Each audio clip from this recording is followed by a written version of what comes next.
मैं doctor Mohanlal STNST college of education Uchana कला से आज की इस ऑनलाइन क्लासेस में हम आपको चाइल्डहुड एंड ग्रोइंग अप जो कि हमारा फर्स्ट पेपर है ये फर्स्ट ईयर का, आज हम उसके टॉपिक ले रहे हैं factors affecting growth and development. हमने उस दिन फर्स्ट आपकी क्लास में करवाया था ग्रोथ एंड डेवलपमेंट के बारे में, तो उससे कंटिन्यू करने के लिए टॉपिक को इससे पहले थोड़ा सा हम बात कर लेते हैं ग्रोथ एंड डेवलपमेंट की कि वृद्धि जो है वो शारीरिक वृद्धि भी हो सकती है, जैसे लंबाई है, ऊंचाई है, भार आदि में। लेकिन अगर विकास की बात करें तो विकास उससे थोड़ा अलग है, विकास का क्षेत्र भी व्यापक माना जाता है, विकास में वृद्धि को शामिल करते हैं। ये हम आपको पहले करवा चुके हैं। आज हम बात करते हैं कुछ ऐसे कारक, कुछ ऐसे तत्व एलिमेंट्स जो आपके जो वृद्धि और विकास को प्रभावित करते हैं। सबसे पहला इसमें टॉपिक है वंशानुक्रम। वंश के द्वारा यानी पीढ़ी दर पीढ़ी कुछ ऐसी बातें होती हैं जो किसी के भी शैशवावस्था को या बाल्यावस्था की बात करें बाल्यावस्था को या युवावस्था को काफी हद तक प्रभावित करती हैं। जैसे हमने पढ़ा भी है कि जो जिनके माता पिता बूढ़े होते हैं उनके बच्चों का कद भी अक्सर लंबा माना जाता है, वो भी जाता है, देखने में भी आता है हमें। और दूसरी बात कि जिन बच्चों के माता पिता ठिगने या नाटे बोने होते हैं उनके बच्चे भी आगे जो है बोने ही पैदा होते हैं, ऐसा हम पढ़ चुके हैं 7th 8th क्लास में। तो वही यहाँ पे हम बात करें वंशानुक्रम। जो वंशानुक्रम है वो वृद्धि और विकास को बहुत हद तक प्रभावित करता है, ये हमें क्लियर हो चुका है। इसके बाद हम बात करते हैं सेकंड पॉइंट की, वातावरण। वातावरण भी काफी हद तक हमारे वृद्धि और विकास को प्रभावित करते हैं, क्योंकि जैसे अगर हम बात करें गर्मी के समय की, तो गर्मी में अक्सर वातावरण के कारण हमारा जो रंग है वो थोड़ा सा सांवला हो जाता है, और सर्दियों में जो रंग है उसमें थोड़ा सा प्रभाव पड़ने के कारण सर्दी के थोड़ा सा रंग साफ हो जाता है। तो ये वातावरण का भी हमारे वृद्धि पर और विकास पर काफी अधिक प्रभाव पड़ता है, ये हमें क्लियर हो जाता है इस पॉइंट से। तीसरा पॉइंट है जाति। जाति का भी जहाँ तक हमारा भारतीय समाज की अगर हम बात करें तो जाति का बहुत हद तक हमारे वृद्धि और विकास पर प्रभाव पड़ता है, क्योंकि जहाँ पे जाति पाति नहीं है यानी कि कास्टिज्म नहीं है, वहाँ पर जो वृद्धि और विकास है वो अच्छे तरीके से हो पाता है, और जहाँ पर जाति पाति का भेदभाव है या कास्टिज्म हम कह सकते हैं, वहाँ पे प्रॉपर जो है वृद्धि और विकास का होना संभव हो ही नहीं सकता। ये भारतीय समाज की विडंबना है। इसके बाद फोर्थ पॉइंट हम लेते हैं निद्रा और विश्राम। एक बच्चे के सही विकास के लिए जरूरी है कि उसकी शैशवावस्था में उसको कम से कम 10 घंटे की निद्रा जो है उसको दिलाई जाए, या उसको 10 घंटे सोने रहने दिया जाए, और उसको पूर्ण विश्राम मिलना चाहिए। जबकि हम बाल्यावस्था और युवावस्था की अगर बात करें तो उसमें थोड़ा समय में कमी आ जाती है, लेकिन अगर हम शैशवावस्था की बात करें तो एक बच्चे को अगर पूर्ण निद्रा और विश्राम मिलता है तो उसका शारीरिक और जो वृद्धि और विकास है वो अच्छी तरह से हो पाता है, इसमें कोई दो राय नहीं। इसके बाद हम पांचवा पॉइंट की बात करते हैं जो है पौष्टिक भोजन यानी बैलेंस्ड डाइट। अगर किसी बच्चे को समयानुसार पूर्ण रूप से अच्छा खाने पीने का सामान यानी कि जो उसके शरीर के लिए आवश्यक तत्व हैं अगर उसके भोजन में उसको प्रोवाइड करवा दिए जाएं, तो मैं ये मानता हूँ कि उसको प्रॉपर बैलेंस डाइट के कारण उसकी वृद्धि, जो शारीरिक वृद्धि है, मानसिक वृद्धि है, मानसिक विकास है, वो पूर्णतः सही रूप से हो पाता है। क्योंकि अगर ऐसा नहीं होता तो मानसिक विकास कहीं ना कहीं उसमें रुकावट आती है। 6 पॉइंट है नियमित दिनचर्या यानी रेगुलर रूटीन। एक बच्चे का क्या, अगर हम युवावस्था की बात करें चाहे बाल्यावस्था की बात करें, अगर किसी का रूटीन, रेगुलर रूटीन, दिनचर्या जो सही है, समय पर खाना, समय पर बैठना, समय पर उठना, खाना पीना, सोना सही समय पर रहता है, तो रेगुलर रूटीन जो दिनचर्या सही रहती है, तो मैं ये मानता हूँ कि उसका जो शारीरिक और मानसिक विकास है वो पूर्ण रूप से जो है सही रूप से हो पाता है। 7 पॉइंट है खेल एवं व्यायाम। खेल और व्यायाम भी हमारे शरीर के लिए बहुत जरूरी है, क्योंकि हम ये पढ़ते रहे हैं अपनी लास्ट क्लासेस में कि स्वस्थ शरीर में ही स्वस्थ मन का निवास होता है। तो इसलिए जो खेल हैं और जो व्यायाम है वो हमारे शरीर के लिए बहुत जरूरी है। अगर हम उनमें पार्टिसिपेट करते हैं, खेलों में भाग लेते हैं, खेलते हैं, व्यायाम भी करते हैं, तो मैं मानता हूँ कि हमारा जो शरीर है वो पूर्ण रूप से विकसित और वृद्धि उसमें हो सकेगी, उसमें कोई रुकावट भविष्य में नहीं आएगी। इसके बाद नेक्स्ट पॉइंट है 8 पॉइंट, सहानुभूति, सिंपैथी। किसी भी बच्चे के लिए जरूरी है कि उसको सहानुभूतिपूर्ण जो वातावरण प्रदान किया जाए। अगर उसके साथ सहानुभूति से व्यवहार किया जाएगा तो मैं मानता हूँ उसका जो बौद्धिक विकास है या मानसिक विकास है वो अच्छे प्रकार से हो पाएगा और सही रूप से वो जो है अपने जीवन में सफल हो सकेगा। इसलिए किसी के वृद्धि और विकास के लिए ये कार्य भी बहुत महत्वपूर्ण है कि सहानुभूति उसके साथ होना जरूरी है। यहाँ तक हम क्लियर कर चुके हैं। इसके बाद 9th पॉइंट हम लेते हैं सुरक्षा यानी सिक्योरिटी। किसी को समाज में रहने के लिए जरूरी है कि उसको सुरक्षा प्रदान की जाए। जैसे जब बच्चा छोटा होता है तो उसको बाहर खेलने के लिए भेज देते हैं, तो अगर उसके साथ हम रहते हैं उसको एक सुरक्षा का भाव महसूस होता है कि मेरे साथ कोई है, जिसकी वजह से उसमें सुरक्षा का भाव आने के कारण उसका मानसिक और शारीरिक विकास बड़े अच्छे तरीके से हो पाता है। और ये सुरक्षा का पॉइंट जो है हम इसमें बहुत अच्छे से कंसीडर करते हैं कि फैक्टर में बहुत अच्छा फैक्टर है जो हमारे मानसिक और शारीरिक विकास को प्रभावित करता है। 10th पॉइंट है मानसिक तनाव यानी मेंटल टेंशन। अगर किसी बच्चे के मस्तिष्क में अगर किसी के भी कारण से, चाहे वो पारिवारिक कारण है, चाहे वो विद्यालय का कोई कारण है, चाहे कोई सामाजिक कारण है, अगर उसमें कोई मानसिक तनाव है तो तनाव तो आप समझते ही हैं कि जो स्ट्रेस हो जाता है, तनाव हो जाता है, तो मस्तिष्क जो पूर्ण रूप से जो उसने अपना कार्य करना है वो अपना कार्य सही रूप से नहीं कर पाता। कई बार उसमें अक्षमता की स्थिति भी आ जाती है, डिसेबिलिटी भी हो जाती है, डिसेबल भी हो जाते हैं बच्चे। तो मानसिक जो तनाव है वो एक बहुत महत्वपूर्ण कारक है यहाँ पर, जो कि किसी भी बच्चे के जो वृद्धि और विकास को प्रभावित करने में बहुत हद तक योगदान देता है। इसके बाद 11 पॉइंट है शारीरिक स्वास्थ्य यानी फिजिकल हेल्थ।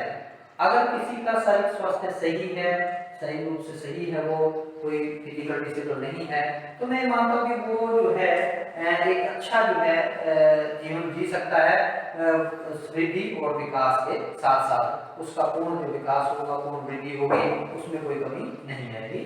इसके बाद 12 पॉइंट है दुर्घटनाएं या एक्सीडेंट्स। दुर्घटनाओं से हम ये लेते हैं कि कई बार बचपन में खेलते हुए, दौड़ते हुए, भागते हुए कई बार कोई बच्चा गिर जाता है, चोट लग जाती है या कहीं से एक्सीडेंट हो जाता है किसी कारणवश। ऐसी कोई दुर्घटना अगर होती है किसी बच्चे में बचपन में, तो वो जो है उसके मानसिक विकास को भी और शारीरिक विकास को भी काफ़ी हद तक प्रभावित करती है, क्योंकि कई बार ऐसी दुर्घटनाएं पूरी उम्र जो है उसको परेशान करती हैं, जिसकी वजह से इस पॉइंट में जो दुर्घटनाएं हैं वो बहुत हद तक वृद्धि और विकास को किसी भी मनुष्य के प्रभावित करती हैं। 30 पॉइंट परिवार की सामाजिक स्थिति, सोशल स्टेटस फैमिली। किसी भी समाज में किसी परिवार का रहना, अगर उस समाज में उस परिवार की सामाजिक स्थिति अच्छी है, लोग उसको अच्छे एक परिवार के रूप में देखते हैं, सभ्य परिवार के रूप में देखते हैं, उनका सम्मान करते हैं, समाज उनकी बात को सुनता है और जो है एक सभ्य परिवार माना जाता है, तो मैं ये मानता हूँ कि जिस उस परिवार का कोई भी बच्चा जो है उस परिवार में जन्म लेता है तो उसके परिवार के सामाजिक स्थिति अच्छी होने के कारण उसका भी वृद्धि और विकास उस समाज में बड़े अच्छे तरीके से हो पाता है। नेक्स्ट हमारा पॉइंट है 14 पॉइंट, परिवार की आर्थिक स्थिति, इकोनॉमिक स्टेटस ऑफ फैमिली। परिवार की आर्थिक स्थिति भी काफी हद तक जो है एक बच्चे के वृद्धि और विकास को बहुत प्रभावित करती है, क्योंकि अगर किसी के पास पैसा है, थोड़ा सा रुतबा भी है, स्थिति अच्छी है समाज में, उठ बैठ तो लोग उनकी बात को सुनते हैं, समझते हैं, समाज में उनका अच्छा योगदान है और उनकी बात को सुना जाता है, समाज में उनका स्टेटस अच्छा है इकोनॉमिक पॉइंट ऑफ व्यू से, तो उसको जो है उस परिवार में अगर किसी बच्चे का जन्म हुआ है तो उसके परिवार में जन्म के कारण उसकी जो वृद्धि और विकास पूर्ण रूप से हो पाता है, क्योंकि उनकी आर्थिक स्थिति और सामाजिक स्थिति सुदृढ़ है। 15 पॉइंट है माता पिता की शिक्षा। बिल्कुल आज के समय की अगर हम बात करें भारतीय समाज की, तो माता और पिता दोनों ही पढ़े लिखे हैं और उनके पढ़े लिखे होने के कारण काफ़ी हद तक वो अपने बच्चों के बारे में अवेयर होते हैं, चाहे वो स्कूल की बात हो, चाहे वो समाज की बात हो, एक अच्छा और बुरा क्या है, उन आदतों के बारे में, क्या अच्छी आदत है क्या बुरी आदत है, उनके बारे में भी वो उनको बता सकते हैं, समझा सकते हैं, जिसकी वजह से हम ये मानते हैं कि परिवार में अगर माता पिता पढ़े लिखे हैं तो वो जो है अपने बच्चों को अच्छी शिक्षा दे सकते हैं, जिसके कारण उनका जो मानसिक विकास और शारीरिक विकास पूर्ण रूप से अच्छी तरह से समाज में हो पाता है। यहाँ तक मैं उम्मीद करता हूँ कि यहाँ तक आपको सारे पॉइंट्स क्लियर हो गए होंगे। आगे हम बात करते हैं 16 पॉइंट की, विद्यालय यानी स्कूल। विद्यालय की अगर हम बात करें तो हमारे समाज में विद्यालय का बहुत महत्वपूर्ण योगदान है। जहाँ पे एक बच्चा जो विद्यालय में एडमिशन लेता है तो उसकी वहाँ से जो स्थिति है, जो पढ़ाई का जो कार्यक्रम है जो शुरू होता है, तो वहाँ पे विद्यालय का बहुत बड़ा योगदान होता है। विद्यालय में बहुत समय व्यतीत करता है, जिसके कारण अगर विद्यालय का वातावरण अच्छा है, वहाँ का जो समाज में उस विद्यालय की स्थिति अच्छी है, पढ़ाई अच्छी है, लिखाई अच्छी है, तो मैं ये मानता हूँ कि विद्यालय अच्छा होने के कारण एक बच्चे का जो मानसिक और शारीरिक विकास जो है पूर्ण रूप से सही रूप से हो पाता है। 17 पॉइंट है शिक्षक यानी टीचर। अब जब स्कूल में बच्चा जाता है तो वहाँ जाने के बाद वहाँ पे उसका अपनी क्लास के अनुसार 1, 2 या 5 या ज़्यादा टीचरों के साथ जो है संबंध होता है, आमना सामना होता है, इंटरेक्शन होता है क्लास में, जिसकी वजह से उन जो अध्यापकों का, उन शिक्षकों का उस बच्चे के मानसिक, बौद्धिक और शारीरिक विकास पर बहुत ज़्यादा प्रभाव पड़ता है। अगर एक अच्छा टीचर उसको अच्छे से गाइड करता है, उसको समझाता है, सिखाता है, बताता है और समाज के बारे में उसको बताता है, तो वो मैं ये मानता हूँ कि वो जो है शिक्षक उसके लिए बहुत एक अच्छा गाइड या दिशा निर्देशक के रूप में सामने आता है, जिसकी वजह से उस बच्चे का, जितने भी बच्चे टीचर के पास पढ़ रहे हैं, वो जो है उसका शारीरिक और बौद्धिक विकास अच्छी प्रकार से हो पाता है। 18 पॉइंट है समाज, सोसाइटी। क्योंकि विद्यालय की बात करें, चाहे विद्यालय हो चाहे शिक्षक हो, सभी जो है द पार्ट सोसाइटी, समाज का भाग है। इसलिए समाज के अंदर रहते हुए हमें समाज को समझना है, क्योंकि हम we are the creators of society, हम समाज के निर्माता हैं। समाज हमसे बना है, हम समाज से नहीं बने हैं। इसलिए हम अगर समाज को सही बनाना चाहते हैं, सही उसकी रचना करना चाहते हैं, तो ये जरूरी है कि हमारे समाज में जो बच्चों का जन्म होता है, एक इंसान जो जन्म लेता है, उसका जो वृद्धि और विकास अगर सही रूप से हो पाता है तो वो समाज एक सुदृढ़ समाज माना जाता है। इसलिए जरूरी है कि एक अच्छे समाज की रचना की जाए।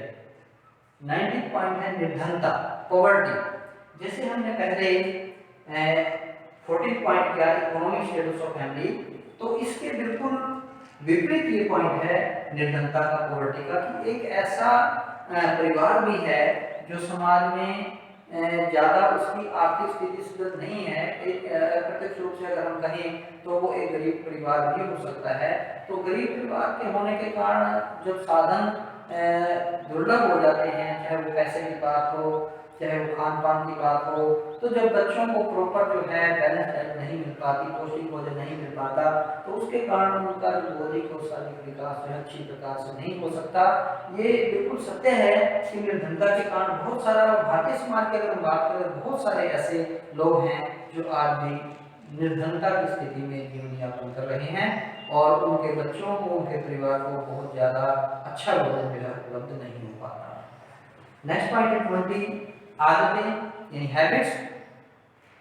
अगर परिवार अच्छा है, पेरेंट्स पढ़े लिखे हैं, तो बच्चों को अच्छी आदतें सिखाएंगे। और अच्छी आदतों के लिए क्या है कि हमारा समाज भी जिम्मेवार है। अगर हमारे समाज में पढ़ने के लिए लाइब्रेरी या वाचनालय हैं और अच्छे ऐसे स्थान हैं जहाँ पर बच्चे जाकर अच्छा शिक्षा ग्रहण कर सकते हैं, तो मैं ये समझता हूँ कि उनकी आदतें भविष्य में उनके साथ जो है जाएंगी और उनके अच्छे जीवन के लिए आधार बनेंगी। तो इसलिए अच्छी आदतें जो है बच्चों को सिखानी चाहिए और यही आदतें आगे उनकी वृद्धि और विकास को बहुत हद तक प्रभावित करती हैं। इसके बाद पॉइंट है खेल कूद यानी गेम। बिल्कुल खेल, वैसे हमारा पहले पॉइंट ही आ चुका है कि जो खेल और व्यायाम है अपनी एक्सरसाइज में भी हम ये बात कर लेते हैं कि खेल कूद भी बहुत जरूरी है। कि बचपन में अगर खेलना कूदना अगर बच्चे को नहीं प्रॉपर जो है प्रोवाइड किया गया, समय नहीं दिया गया कि खेल कूद ना सके, बल्कि आउटडोर गेम होने चाहिए इंडोर के बजाय, कि ताकि उसका शारीरिक और मानसिक विकास पूर्ण रूप से, ताकि वो समाज से जुड़ सके, समाज से मिल सके, समाज में रहकर अपने आप को पहचान सके कि उसकी स्थिति क्या है सोसाइटी में। तो खेल कूद बहुत जरूरी है। इसलिए ये पॉइंट भी हमारा इसमें एक कार्य के रूप में काम करता है और वृद्धि विकास को बहुत हद तक प्रभावित करता है। 22 है नेतृत्व यानी लीडरशिप। और खेल खेल में कई बार हम देखते हैं कि बच्चे जो है नेता बन जाते हैं। नेता बनने का मतलब क्या है कि अगर आपने देखा होगा बच्चे खेल तो ये कहते हैं कि मैं आपको बताऊंगा कि आपने क्या करना, सभी मेरे पीछे हैं, मेरी बात को सुने। दैट मींस कि वो एक नेता का गुण जो है उसमें ग्रहण कर रहा है, उस नेतृत्व में आ रहा है। और इसलिए जो लीडरशिप है वो भी बचपन से शुरू होती है और वहां पे भी जो ये पॉइंट जो है ये भी वृद्धि और विकास को बहुत प्रभावित करता है। चाहे वो नेतृत्व के बारे में अगर भाषा की बात करें, चाहे वाक कौशल की बात करें, चाहे किसी रचना की बात करें, तो नेतृत्व कहीं भी हो सकता है, देखने को मालूम मिल सकता है।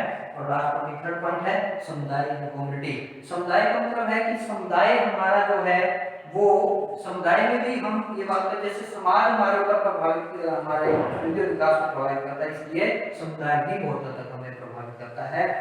आशा करता हूँ कि आप आज के जितना भी ये factors of growth and development आपको टॉपिक क्लियर हो गया होगा और ये सभी पॉइंट्स थे, इसको आप ध्यान से पढ़ें और समझें।